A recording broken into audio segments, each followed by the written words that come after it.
We're saying the same thing. New money or none, that we'll go into a cashless system, surviving the new money, the coming debit card system.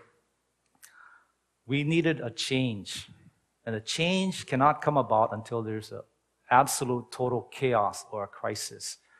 And this is what we had beginning in October of 2008, with the market plunging at one plunge 777 points. And that was the largest point drop in history for the Dow Jones. I think it was doing these calamities, and I may ruffle a little feathers here, but I know some of you here have voted for Obama. I know a lot of Christians, some of my friends who voted for Obama. But as one Christian writer said, we are reaping the whirlwind because we have elected a man who is the most pro-homosexual agenda president that we've ever had. We've elected a man who is the most pro-abortion president we've ever had. And we've elected a man who is the most anti-Israeli president we've ever had. And we have sown to the wind, and we're reaping the whirlwind. We cannot say that God is not in control, God is not sovereign, and that He controls everything. And there must be this time of repentance and cleansing of our nation, or we're going to reap what God has determined for us. As we hear the verse all the time from Genesis, I will bless those who bless thee, and I'll curse those who curse thee. And what Obama is doing to Israel today is he's putting Israel in a box. The United States government has forced Israel to give away the Gaza Strip. And in so doing, you think Israel got peace for the land? They didn't get peace. They got thousands of rockets coming over from Gaza. And all of these weapons being smuggled into this Arab state over there. And this economic calamity, I believe, is a direct result of what the United States is doing to Israel and what it will continue to do to Israel. And Israel realizes that she has to go it alone. She cannot continue to depend on the United States. And this is why I believe what you will see in the next few months is going to be something serious. And I hope we're out by then, because it's happened. But I mentioned about this US dollar thing. I want to go back to there. I was reading something that through the internet. It says that Brazil and China will now start working towards using their own currencies instead of the US dollar in trade transactions. In April of 2009, truck sales 35%, as well as India. Truck sales may be down in the United States and especially in Hawaii. Car sales and China, they're producing cars. Now, we cannot keep pumping oil out of the ground, right? And in China, 0.1 million cars and trucks that was sold last month.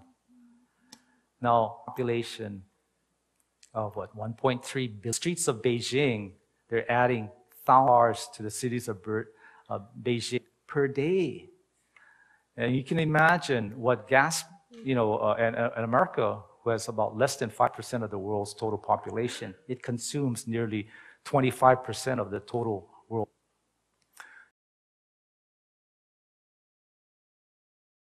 They have to keep feeding us the oil. Now, this crackdowns on May 4, 2009.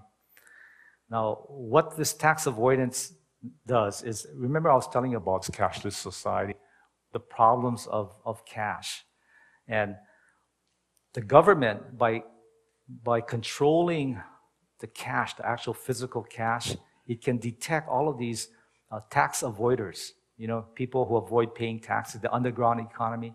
And they can say that by introducing this new cashless system, we can do away with drugs, we can do away with prostitution, we can do away with liquor store robberies, bank holdups. You just do away with cash. And this is the answer to not only the U.S.'s problems, but the entire world's problems. We mentioned about this coming world currency called the dollar, the euro, and the yen.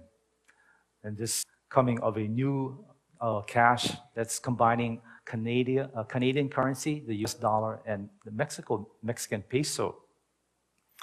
Now, just recently, the Chinese and the Russians have called for a new global currency that would replace the dollar and would not represent any specific country. They want a global currency to be issued by the World Bank, which is something that seemed impossible this time last year, but now could be a very, very real possibility in the near future. So with this crisis in the Middle East will cause other crises. It's like a domino effect. It'll just keep hitting each domino, and all the problems of the world will come to a crescendo. And then the Antichrist will come on the scene and say, I have the problem. I can bring peace to the world. I can solve this economic dilemma. I can bring world peace through a world religion.